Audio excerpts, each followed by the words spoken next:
ದರ್ಶನ್ ಅವ್ರ ಜೊತೆಗೆ ಒಂದು ಒಳ್ಳೆ ಜರ್ನಿ ಮಾಡಿರೋದ್ರಿಂದ ನಮ್ಮ ಆಡಿಯನ್ಸ್ಗೆ ಅವ್ರ ಅಭಿಮಾನಿಗಳಿಗೆ ಯಾವ್ದಾದ್ರು ಒಂದು ಗೊತ್ತಿಲ್ದಿರೋ ವಿಚಾರನ ಶೇರ್ ಮಾಡ್ಕೋಬೇಕು ಅಂದ್ರೆ ದರ್ಶನ್ ಸರ್ ಒಟ್ಟಿಗೆ ಕಳೆದಿದ್ದು ಅಥವಾ ದರ್ಶನ್ ಸರ್ನ ನೀವು ನೋಡಿದ್ದು ಯಾವ್ದಾದ್ರು ವಿಷಯ ಶೇರ್ ಮಾಡ್ಕೋಬೇಕು. ನನಗೆ ಒಂದು ಮೊನ್ನೆ ಏನಂತಂದ್ರೆ ನನ್ನ ಬಾಸ್ ಜೊತೆ ಫೋಟೋ ಇರಲಿಲ್ಲ ನನ್ನ ಹತ್ರ.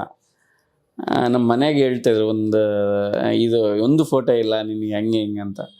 ನನಗೆ ಕೇಳೋಕ್ಕೆ ಅದು ಅಲ್ಲಿ ಶೂಟಿಂಗ್ ಟೈಮಲ್ಲಿ ಕ್ಯಾರೆಕ್ಟ್ರಲ್ಲಿ ಇರೋದು, ಆ ಕ್ಯಾರೆಕ್ಟ್ರಲ್ಲಿ ಫೋಟೋ ತೆಗೆಸ್ಕೊತಿರ್ಲಿಲ್ಲ.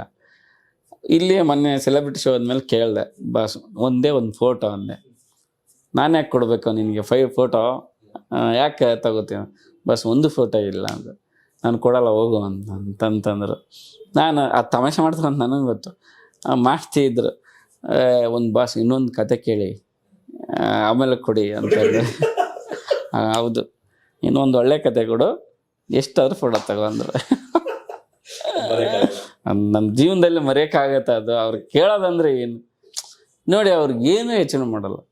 ಮಾಸ್ತಿ ಹಂಗೆ ಹೇಳಿದ್ರು ಹಂಗಂತ ಬಂದು ಹೇಳಿದ್ರು. ಅವ್ರು ನನ್ನ ಕೇಳೋ ಇದರಲ್ಲಿ ಇದ್ದೀವ ನಾವು.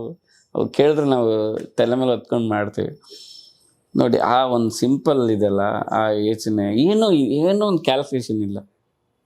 ನಾನು ಇವನೇನು ಕೇಳೋದತ್ತೇನೋ ಇತ್ತು ಅಲ್ಲಿ ಕ್ಯಾಲ್ಕುಲೇಷನ್. ಆ ಕ್ಯಾಲ್ಕುಲೇಷನ್ ಇಲ್ಲ. ಅವ್ರು ಏನೋ ನೆನ್ಪು ಮಾಡಿದ್ರು ಅಂತ ಹೇಳಿಬಿಟ್ರು ಅವರು. ನನಗೆ ಆ ಒಂದು ಕ್ಯಾಲ್ಕುಲೇಷನ್ ಇಲ್ಲದ ಆ ಯೋಚನೆ ಇದೆಲ್ಲ ನನಗೆ ಅದು ಭಾಳ ಇಷ್ಟ ಆಯ್ತು. ನೋ ಫಿಲ್ಟರ್ ಹಂಗೆ ಹೇಳಿದ್ಮೇಲೆ ಹಂಗೆ ಹಗ್ ಮಾಡ್ಕೊಂಡು ನನ್ನ ಫೋಟೋ ತೆಗ್ಸೋದು. ಎಲ್ಲ ಕಡೆ ದರ್ಶನ್ ಸರ್ ಜೊತೆ ಒಂದು ಫೋಟೋ ಹರಿದಾಡ್ತಾ ಇದೆಯಲ್ಲ, ಆ ಇನ್ಸಿಡೆಂಟ್ ಅದು. ನನಗೆ ಅದು ಖುಷಿ. ಹಬ್ಬ ಹಿಂಗಿರ್ಬೇಕು ನಾವು, ಯಾವುದು ತಲೆಗೆ ಹಾಕೋಬಾರ್ದು.